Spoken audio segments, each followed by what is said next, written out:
आदरणीय शिक्षकगण और मेरे प्यारे साथियों, आज मैं आप सभी के सामने कचरे का उचित प्रबंधन विषय पर अपने विचार साझा करने आई हूँ। आज के युग में जब हम विकास की नई ऊंचाइयों को छू रहे हैं, तब हमारे सामने सबसे बड़ी चुनौती पर्यावरण प्रदूषण की है और इस प्रदूषण का एक मुख्य कारण भी है कचरे का उचित प्रबंध न होना।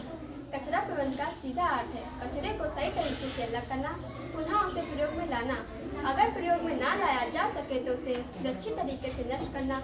आजकल हम देखते हैं कि हमारे घरों, कार्यालयों और यहाँ तक कि सार्वजनिक स्थलों पर भी कचरा बेतरतीब ढंग से फैला हुआ रहता है। इससे न केवल हमारे पर्यावरण को नुकसान पहुँचता है, बल्कि हमारी सेहत पर भी बुरा प्रभाव पड़ता है। कचरे का उचित प्रबंधन हमें कई प्रकार से मदद कर सकता है। सबसे पहले यह हमारे पर्यावरण की सुरक्षा में अहम भूमिका निभाता है। जब हम कचरे को अलग अलग श्रेणियों में बांटते हैं, जैसे जैविक, अजैविक और पुनर्चक्रण योग्य, तो इससे कचरे की मात्रा कम होती है और इसे पुनः उपयोग में लाना संभव होता है। जैविक कचरे से हम खाद बना सकते हैं, जिससे हमारी भूमि की उर्वरता बढ़ती है। वही पुनर्चक्रण योग्य कचरे से हम नई वस्तुओं का निर्माण किया जा सकता है। दूसरे कचरा प्रबंधन से हम बीमारियों से भी बच सकते हैं। जब कचरा इधर उधर बिखरा रहता है तो वह कीड़े मकोड़े और बीमारियों का घर बन जाता है।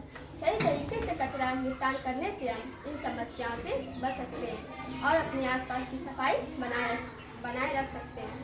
हमें यह समझाना होगा कि कचरा प्रबंधन केवल सरकार या नगर निगम की जिम्मेदारी नहीं, यह हम सबकी जिम्मेदारी है। हमें अपने घरों से इसकी शुरुआत करनी होगी और अपने आसपास की सफाई रखनी होगी। अंत में मैं आप सबसे यह अपील करती हूँ कि हम सभी कचरे का उचित प्रबंधन करें और अपने आसपास की सफाई बनाए रखें।